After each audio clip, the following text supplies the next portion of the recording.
OTBB Trust Index. Today I'm joined with Mike Lovatt, who's created a scoring system to rank bookmakers or betting sites online with an OTBB score. So Mike, can you explain a little bit more about what this Trust Index is? I think I came up with it because I wanted a good way to rate bookies that was fair for both new bookies and old bookies, because it's unfair to say that you could trust, say, Betfred more than you could trust a bookie that's 3 years old just because Betfred have been going for nearly 100 years. So I came up with that. And then the second reason was I wanted a way to score it that was more based on like 5 different points to score them on, because trust is more than just like, can you trust, like why can you trust a bookmaker? And the other reason was previously people had just been using Trustpilot to see whether or not a bookie was trustworthy, but no one is ever going to leave a good review of a bookie, because if they were winning from that bookie, then they're not just going to go hop on Trustpilot, they're off spending the winnings or they're planning more bets. So people only ever leave negative 1-star reviews of bookies on Trustpilot. So if you look at any of the UK high street bookies, they've all got terrible reviews on Trustpilot, and bookies themselves are not allowed to incentivize customers to leave reviews. They can't say, "Oh, we'll give you a £5 free bet if you give us a good review," because that's like against advertising standards laws, isn't it? So yeah, I came up with the trust index that measures things like, it does take into account the Trustpilot score, but it also takes into account things like their age, how long they take to give you your winnings, how quick they process withdrawals, and generally, like, have they been fined by the UK Gambling Commission?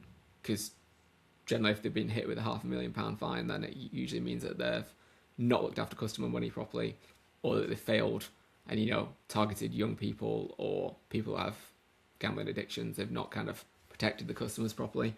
So tries to go. So on there, like, if we break it down a little bit with regards to the scoring system and the mechanism of obviously ranking bookmakers, there's an OTBB kind of trust index score there. Yeah. Does it include anything to do with like a welcome bonus? If it does, or if it doesn't, if let's say this is the welcome bonus, but then obviously kind of bonuses or free bets for existing customers, is any of that taken into account, or is it more on the legitimacy and compliance side?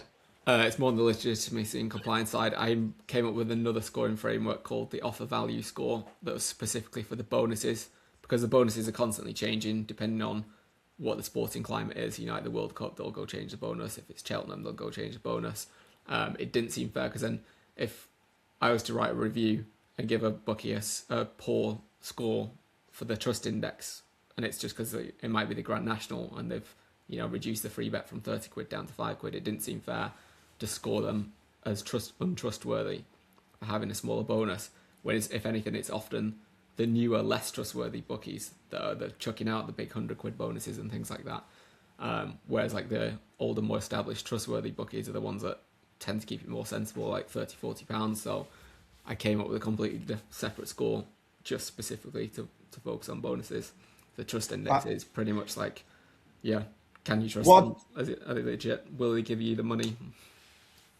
On that, with regards to the money side of things, on the banking and deposits, have you put anything in there with regards to like what's available, whether like Skrill's available or PayPal's available, or whether it's only they can't obviously do credit card anymore, but like debit card and stuff like that.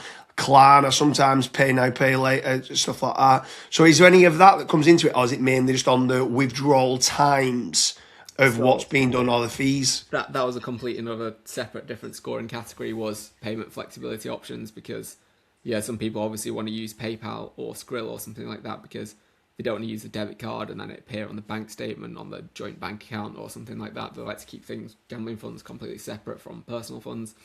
I came up with a completely different scoring system for payment flexibility and payment options, and as well because things like PayPal and Skrill are often excluded from the welcome offer.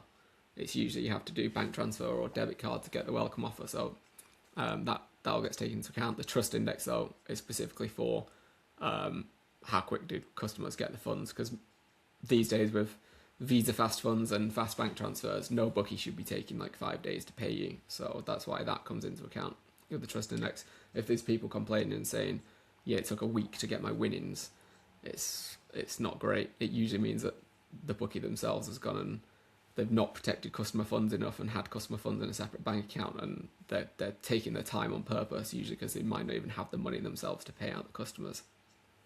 Yeah, and do you look at anything to do with like the licensing or anything like that, or the website? I'm presuming the website design will come down to trust, but anything to do with licensing and stuff like that with regards to the Trust Index? You'll see a lot of bookies they'll be like white label bookies. So for anyone that doesn't know, it's usually where they just go and pay for existing software, so you could spin up your own bookmaker website really easily. So when they've gone and got a UK Gambling Commission license number, and they've only had it for a few months, and then you look at the parent organisation that applied for that, and you see that they've got like countless other domains registered on the register, it generally doesn't look good, because what it probably means is that they've previously had a bookie under a different name the last year. They've got a load of bad reviews, people have complained about them, so they've just spun up a new website and got a new license number. So that generally doesn't look good. If it's like a bookie that's like a TalkSport or something, and they've been around for a long time, it's an existing brand, and they've not really been changing domain names. They applied for the license number maybe say in 2014 or something like that, and it stayed static ever since. It generally looks a lot better than a bookie that appeared 2 weeks ago that have constantly been chopping and changing and switching domain names.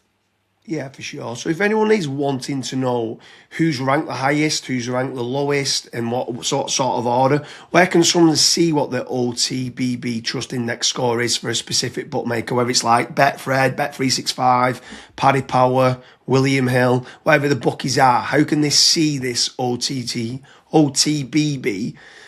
Trust Index score? With an example like Bet365, they could just Google Bet365 OTBB Trust Index, and then my webpage for On The Ball Bets will show up, and you can see. Yeah, okay, and then for each one, it's going to give an assigned score against it. And if they wanted to compare, let's say a punter was and ahhing whether to sign up with William Hill or with Bet365, they're able to check both of these trusted scores and go, do you know what? I think I'm going to go with, let's say, Bet365. Yeah, and we show like a transparent breakdown as to why they've received that score. So if you're like, oh, hang on a minute, I thought that bookie was trustworthy, why have they only got a 4 out of 10? You might not realise that they've been fined £1 million last year because they've, not paid out customers when they should do, or something like that. So you would be able to see why they've been given the score that they've got. Yeah, that's great. So if any punters are watching this and you're wanting to know a comparison between all the different bookmakers and betting sites, whether you're betting on football or horse racing, there's an OTBB Trust Index score. If you're ever uncertain whether to sign up, let's say there's a new bookmaker called Bresbet, or there's a different type of bookmaker that someone's kind of referred you into, go and track that Trust Index score to see how well they rank, to see whether you're signing up with a trusted bookmaker or not. Mike, it's been an absolute pleasure, and I'll see you again soon.